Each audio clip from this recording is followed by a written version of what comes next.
आदाब नाज़रीन, खबरनामे में आपका इस्तकबाल है। मैं हूं साइमा खान। सबसे पहले नजर हेडलाइंस पर।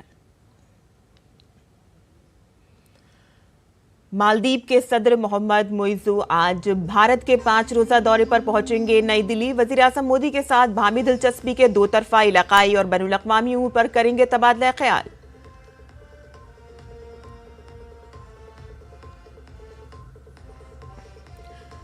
ममता हुकूमत को दी गई 24 घंटे की डेडलाइन खत्म होने के बाद जूनियर डॉक्टर्स गैर मुअय्यना मुद्दत की भूख हड़ताल पर। काम पर वापस आने वाले डॉक्टर भी भूखे रहकर करेंगे ड्यूटी।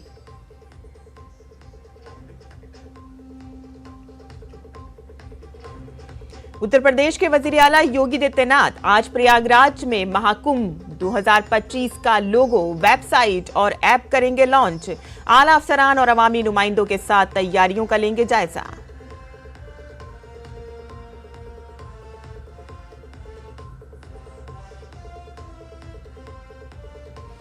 इजराइल के हमलों से बैरूत, दहला, तराबलिस को बनाया गया निशाना। लबनान ने जवाबी कार्रवाई करते हुए शुमाली इजराइल पर रॉकेट दागे। एमिरेट्स की परवाज में पेजर ले जाने पर आयत पाबंदी। ख़वातीन T20 क्रिकेट आलमी कप में आज भारत और पाकिस्तान होंगे आमने सामने। भारत अपनी पहली जीत दर्ज करने के लिए पुरअज़्म।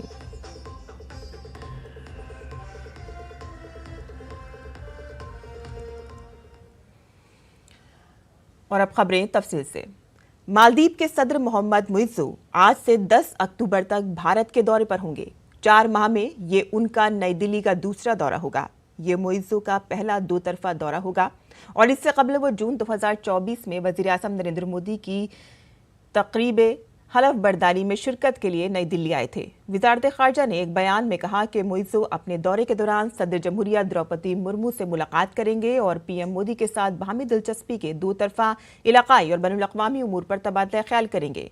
मोहम्मद मुइज़्ज़ू मुंबई और बेंगलुरु में भी जाएंगे, जहां वो बिजनेस यूनिट में शिरकत करेंगे।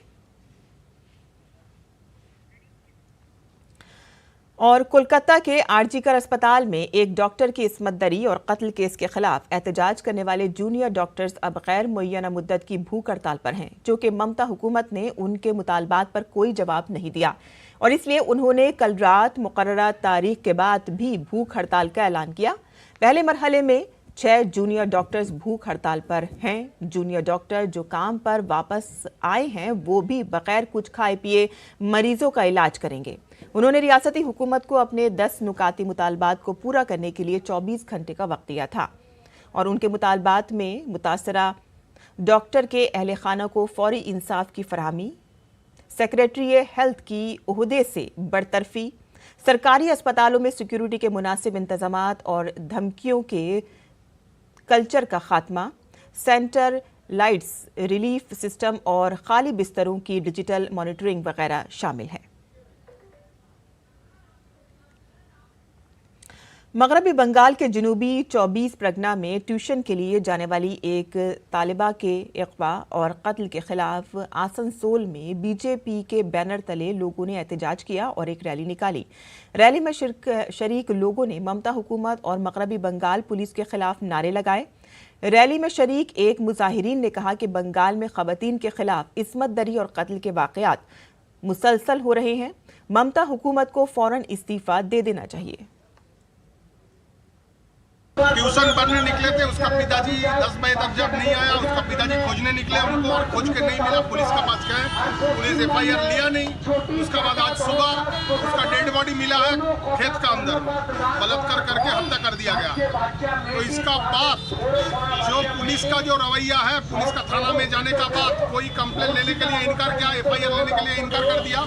उसका बाद बहुत जो अभी चल रहा है, अभी तक वहाँ बहुत परिस्थिति बहुत गंभीर है। तो हो क्या रहा है ये बंगाल में? एडमिनिस्ट्रेशन टोटल फेलियर, पुलिस प्रशासन पूरा फेल किया गया। अभी इमीडिएट ममता बनर्जी को रिजाइन कर देना चाहिए। और उत्तर प्रदेश के वजीर आला योगी आदित्यनाथ प्रयागराज के दौरे पर होंगे। योगी प्रयागराज से महाकुंभ का लोगो जारी करेंगे और इसके अलावा महाकुंभ की वेबसाइट और मोबाइल ऐप भी लॉन्च की जाएगी। एक ऑनलाइन पोर्टल की शुरुआत होगी जो इदारों को अराजी और सहूलियात फराहम करने के लिए बनाया गया है। और इसी वक्त सीएम योगी प्रयागराज के ICCC ऑडिटोरियम में महाकुंभ 2025 के कामों का जायजा मीटिंग भी करेंगे। महाकुंभ 2024 उत्तर प्रदेश के प्रयागराज में होने जा रहा है और इसके पेश नजर इंतजामिया की तमाम तर तैयारियां जोरों शोर से जारी हैं।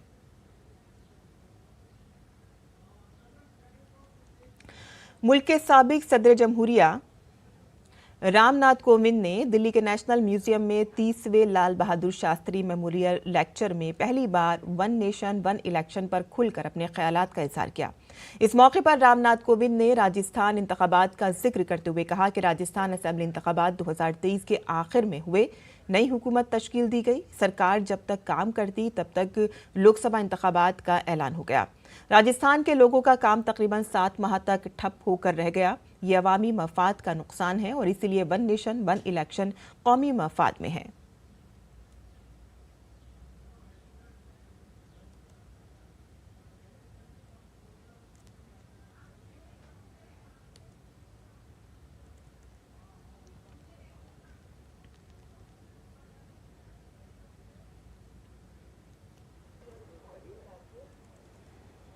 Let us take the case of Rajasthan, which went for state assembly elections in November last year. The results were declared and the government was formed in December.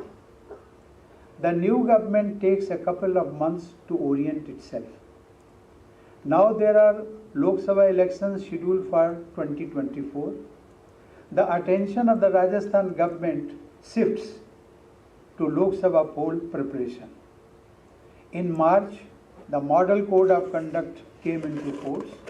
The priority of the administrative machinery of the state shifted towards conducting elections and normal activities of the government come to a standstill. Several months, all developmental work and people's work gets sidelined. Even the education of children suffers. Whenever a member of the public approaches government officers, maybe MLAs or ministers for any work, he or she receives a response, ये तो अब सब चुनाव के बाद ही होगा। रामनाथ कोविंद ने कहा कि हमने वन नेशन वन इलेक्शन के मामले पर राय शुमारी के लिए 47 सियासी जमातों को मदऊ किया, जिनमें 32 पार्टियां इसके हक में थीं। कमेटी ने मुल्क के मुख्तलिफ स्टेक होल्डर से मुशावरत की, जिनमें सुप्रीम कोर्ट के कई साबिक चीफ जस्टिस और जज भी शामिल हैं, और सब ने मुतफ़िक़ा तौर पर बड़े पैमाने पर इंतखाबात का मशवरा दिया। 47 political parties presented their views to the committee. 32 out of these 47 parties supported the idea of simultaneous elections. Only 15 parties did not. However, many among these 15 parties have supported the concept of simultaneous elections in the past at one time or the other. We also invited former chief justices and other best, we can say, stakeholders in the country. Amongst them 4 former chief justices of India and 1 former judge of the Supreme Court. 4 former chief election commissioners have unanimously supported simultaneous elections. An overwhelming majority of former chief justices of various high courts and former state election commissioners also supported it. Haryana assembly इंतखाबात के लिए कल तकरीबन 67% voting हुई। रियासती assembly की तमाम 90 नशिस्तों के लिए वोटिंग एक ही मरहले में पुरअमन और मुनसिफाना अंदाज में हुई। 100 साल से जायद उम्र के लोगों ने भी वोटिंग में जोशो खरोश से हिस्सा लिया। इस इलेक्शन में पहली बार माजूर अफराद और 85 साल से जायद उम्र के शहरियों को घर से वोट डालने की सहूलत दी गई।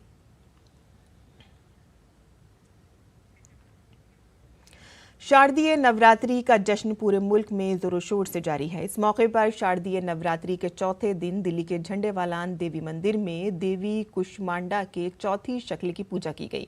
हिंदू अकायद के मुताबिक मंदिर की तारीख तकरीबन 150 साल पुरानी है। मंदिर में मौजूद गुफा के अंदर तकरीबन 60 साल से आग जल रही है और इस मंदिर पर अकीदतमंदों का अटल अकीदा है।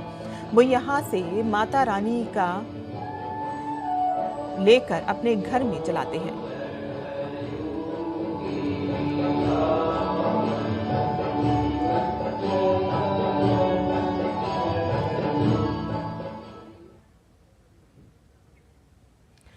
और अयोध्या में नवरात्रि त्यौहार के दौरान रामलीला का इनेकाद किया गया था। अयोध्या की रामलीला के तीसरे दिन मिस यूनिवर्स इंडिया 2024 रिया संघा ने माता सीता का किरदार अदा किया। उन्होंने कहा कि मैं पहली बार अयोध्या आई हूँ, राम मंदिर भी कई और एक तवनाई महसूस की। उन्होंने कहा कि मिस यूनिवर्स मुकाबले में जाने में 1 माह से भी कम वक्त बाकी है। ऐसे में माँ सीता का किरदार मिलना मेरे लिए खुशकिस्मती की बात है। मुझे सीता जी का रोल निभाने मिला, जिसके लिए मैं बहुत ही ज़्यादा ग्रेटफुल हूँ।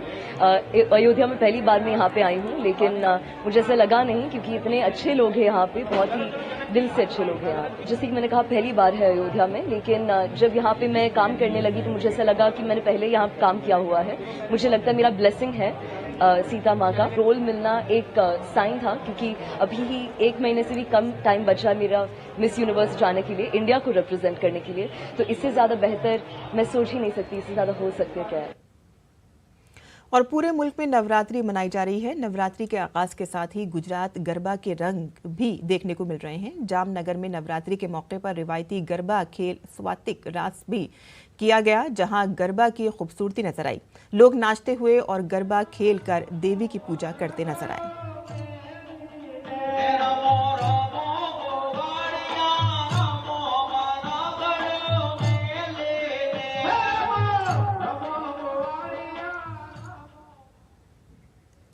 हाल ही में मराठी को क्लासिकल की जबान का दर्जा दिया गया है। महाराष्ट्र के मराठी बोलने वाले कई दहाइयों से इस फैसले का इंतजार कर रहे थे। मराठी को क्लासिकल की जबान का दर्जा मिलने पर मुंबई के नेशनल स्टॉक एक्सचेंज में एक तकरीब का एहतमाम किया गया। इस दौरान हमारे नुमाइंदे विशाल बैरिस्टो ने वहां मौजूद लोगों से खास बातचीत की। किसी भी मराठी व्यक्ति से अगर आप पूछेंगे आज के दिन कैसा लग रहा है, तो कोई भी यही कहेगा कि बहुत अच्छा लग रहा है। आज तो आंखों में आंसू भी आ रहे थे, खुशी के आंसू। ये बहुत ऐतिहासिक मौका है, लेकिन साथ ही साथ हमारी जिम्मेदारियां भी बढ़ गई है। मुझे लगता है कि नए पीढ़ी के लिए और मराठी भाषा आगे भी उसी स्थान पे रहने के लिए जो कोशिश करनी चाहिए वो युवा पीढ़ी ने करनी चाहिए। मुझे लगता है कि आज हम इस युग में रहते हैं कि हम किसी एक भाषा का सिनेमा नहीं देखते, हम अनेक भाषा के सिनेमा अपने, हमें जो भाषा में सुनना है, हमें जो भाषा में समझ आता है, वो सिनेमा हम देखते हैं। मुझे लग रहा है कि मराठी सिर्फ महाराष्ट्र की या एक भारतीय भाषा नहीं है, और क्लासिकल भाषा का दर्जा मिलने के बाद ये सिद्ध होता है, and again it's proven that Marathi is now not just Indian language, but it has the power to become a global language. वज़ीर-ए-आज़म नरेंद्र मोदी ने मुल्क भर के कबायली अक्सरियती अजला में प्रधानमंत्री ग्राम तरक्की योजना शुरू की थी। इस स्कीम के तहत कबायली अक्सरियती ख्वाहिशमंद अजला के देहातों में मुकम्मल तरक्की की जाएगी। वज़ीर-ए-आज़म की जानिब से नाफिज की गई इस स्कीम में कबायली अक्सरियती ज़िला उमरिया को भी शामिल किया गया है, जिसके लिए ज़िला के कबायली तबके के मुस्तफ़ीद होने वालों ने मुस्बत रद्द-ए-अमल जाहिर करते हुए वज़ीर-ए-आज़म का शुक्रिया अदा किया है। प्रधानमंत्री कबायली उन्नत ग्राम अभियान वज़ीर-ए-आज़म नरेंद्र मोदी के तरक्की याफ्ता भारत के अजीम मंत्र को जमीनी सतह पर हासिल करने की सिमत में एक संग-मील साबित होने जा रहा है। वज़ीर-ए-आज़म नरेंद्र मोदी की ज़ेरे सदारत मरकजी काबीना ने कबायली खानदानों की समाजी व इक़्तिसादी बेहतरी के लिए 79,156 करोड़ रुपए के बजट के साथ इस मुहिम को मंजूरी दी है। इस स्कीम का मकसद तकरीबन 63,000 गाँव में 5 करोड़ से ज्यादा कबायली लोगों को फायदा पहुंचाना है। मध्य प्रदेश के कबायली अक्सरियती उमरिया जिले को भी इस स्कीम से फायदा होगा। इस स्कीम को लेकर जिले की कबायली बिरादरी में खुशी का माहौल है और लोग वज़ीर-ए-आज़म नरेंद्र मोदी का शुक्रिया अदा कर रहे हैं। इससे पूरे समस्त गांवों का विकास समुचित रूप से हो पाएगा, जैसे कि शिक्षा, स्वास्थ्य, बिजली, पानी, सड़क आदि का भरपूर लाभ गांववासी पा सकेंगे। इसके लिए हम माननीय नरेंद्र मोदी को हार्दिक शुभकामनाएं व धन्यवाद देते हैं। माननीय प्रधानमंत्री जी ने ग्राम उन्नति योजना लागू किया है, जिसमें से जैसे गांव का जो विकास रुका हुआ है, जैसे सड़क नहीं बनी है, गांव में बिजली नहीं है, इसके द्वारा उसका निर्माण किया जाएगा, उसको पूरा किया जाएगा। प्रधानमंत्री कबायली उन्नत ग्राम अभियान में 25 इक़दाम शामिल हैं, जिन्हें 17 वज़ारतें नाफिज करेंगी।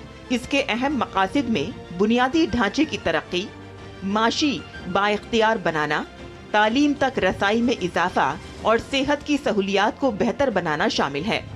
खास तौर पर PMAY के तहत पक्के मकानात, जल जीवन मिशन के तहत पानी की फराहमी और आयुष्मान भारत कार्ड तकसीम किए जाएंगे। इस मुहिम में कबायली घरों की मुंतकली, जंगलात के हुकूक रखने वालों के लिए पायदार रोजी रोटी और सरकारी रिहायशी स्कूलों की अपग्रेडेशन भी शामिल है। इसके अलावा सिकल सेल की बीमारी की तशखीस के लिए खुसूसी सहूलियात और कबायली मसनूआत की मार्केटिंग के लिए 100 मार्केटिंग सेंटर्स कायम किए जाएंगे। ये मुहिम वज़ीर-ए-आज़म कबायली इंसाफ महाअभियान के तजर्बात पर मबनी है और इसका मकसद कबायली बिरादरियों की मजमूई तरक्की को यकीनी बनाना है। हमारे प्रधानमंत्री उन्नत ग्राम योजना लागू की है, जिससे हर गांव का विकास होगा। लक्ष्य बनाकर जैसे बिजली, पानी, सड़क, ये संपूर्ण विकास होना सुनिश्चित किए हैं। स्वास्थ्य, शिक्षा संबंधी सुविधा योजना पूरी की जाएगी, जिसके लिए मैं प्रधानमंत्री मोदी जी का आभार प्रकट करता हूँ। इस मुहिम की मंसूबाबंदी प्रधानमंत्री कबायली इंसाफ महाअभियान के तजर्बात और कामयाबी की बुनियाद पर की गई है, जिसका आगाज वज़ीर-ए-आज़म नरेंद्र मोदी ने 15 नवंबर 2023 को कबायली गौरव दिन पर 24,104 करोड़ रुपए के बजट से किया था, जो कि खास PVTG आबादी पर मबनी है। PM कबायली उन्नत ग्राम योजना कोऑपरेटिव विफाकियत की एक अनोखी मिसाल है, जो हुकूमत के एक जामे नुक्ता नजर के जरिए शमूलियत और समाजी इंसाफ के जरिए लोगों की भलाई के लिए काम करती है। Bureau report, DD news Urdu खबरें। और मरकजी काबीना ने हाल ही में प्रधानमंत्री कबायली उन्नत ग्राम अभियान को मंजूरी दी है, जिसकी कुल रकम 79,156 करोड़ रुपए है और इसका मकसद कबायली अक्सरियती देहातों और अहम अजला में कबायली घरानों और कबायली बिरादरियों को समाजी व इक़्तिसादी हालत में बेहतरी लाना है। इस स्कीम से तकरीबन 63,000 देहात के 5 करोड़ से ज़्यादा कबायली मुस्तफ़ीद होंगे। आइए देखते हैं कि छत्तीसगढ़ के लोग प्रधानमंत्री कबायली उन्नत ग्राम अभियान मुहिम के बारे में क्या कहते हैं।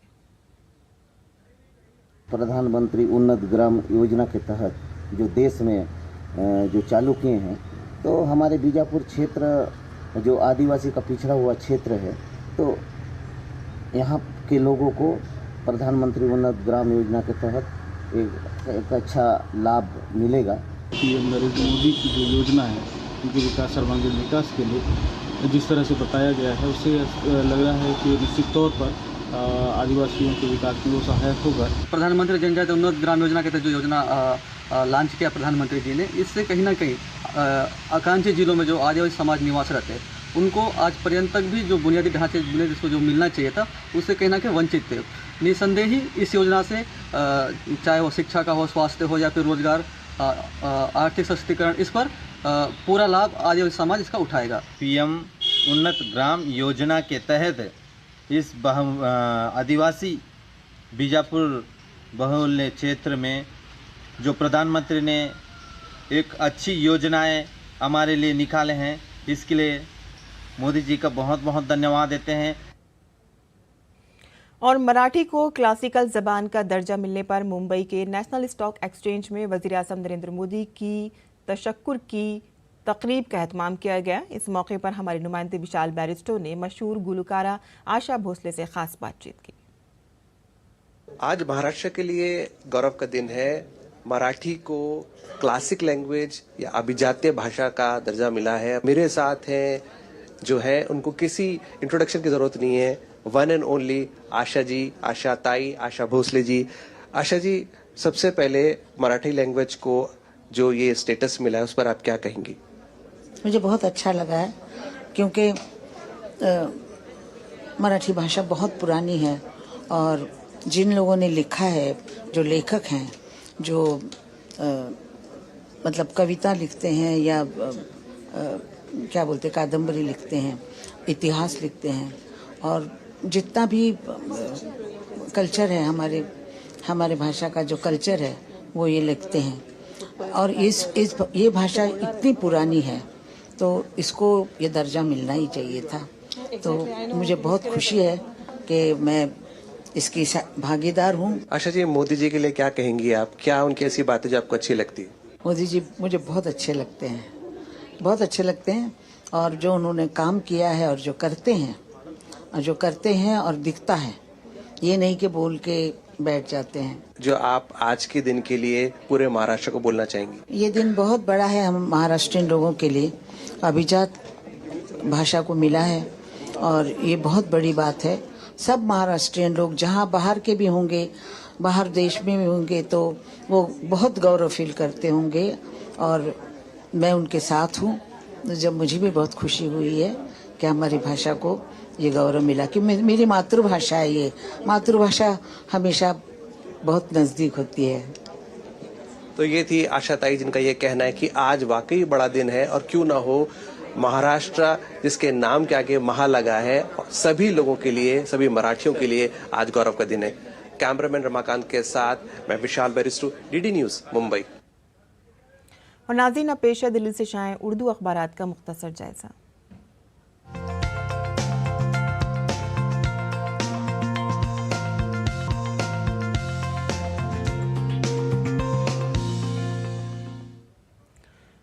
तो दिल्ली से शाये होने वाले तमाम अखबारात ने इजराइल और लबनान के दरमियान चल रही कशीदगी की खबर को ही सुर्खी बनाया है, जहां अब जनूबी लबनान के बाद अब शुमाली लबनान में भी इजराइल ने फ़िज़ाई हमले तेज़ कर दिए हैं और अब तक हिजबुल्लाह के 400 जो कमांडर्स हैं उनको हलाक करने का दावा इजराइल की तरफ से किया जा रहा है।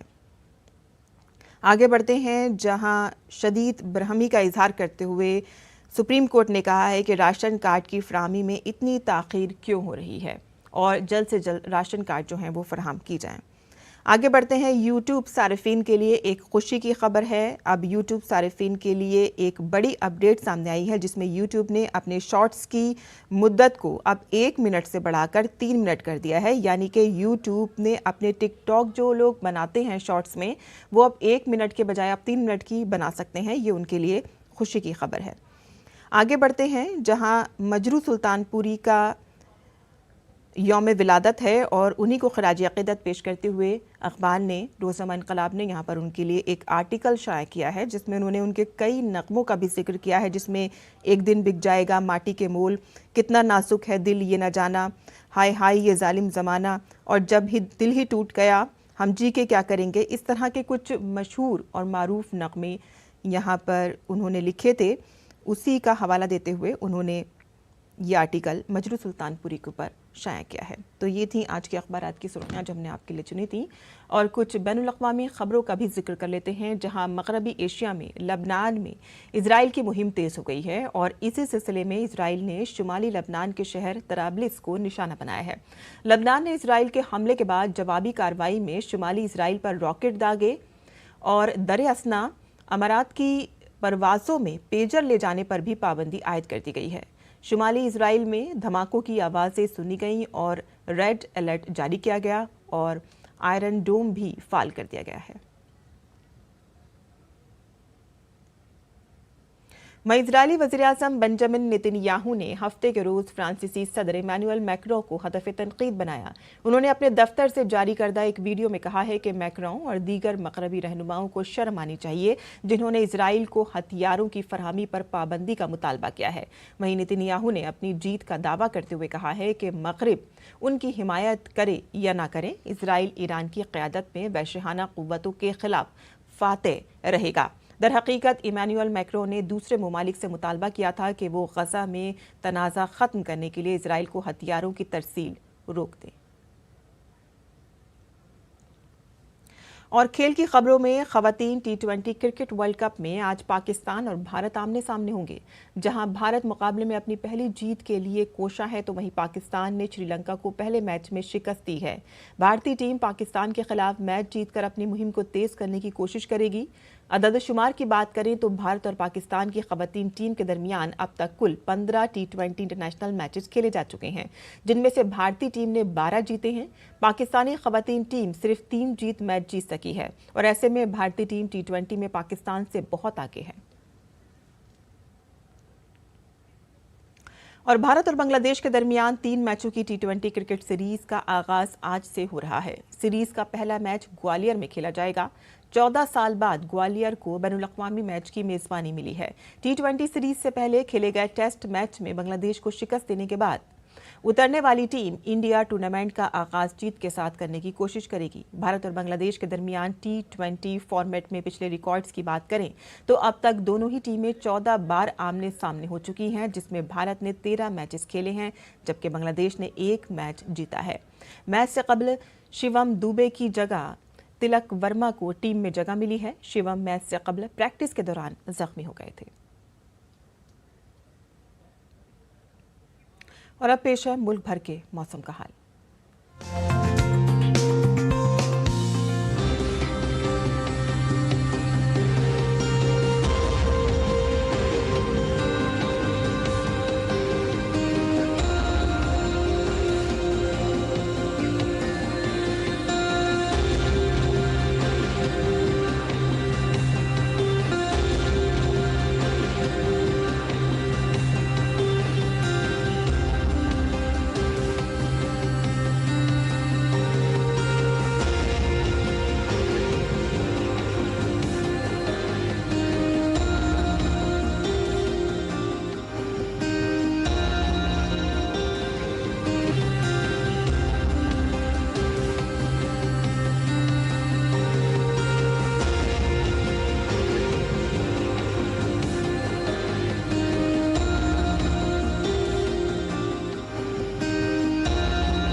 और इसी के साथ ही हमारा खबरनामा यहीं खत्म होता है। हमारी पूरी टीम को दे इजाजत। आदाब।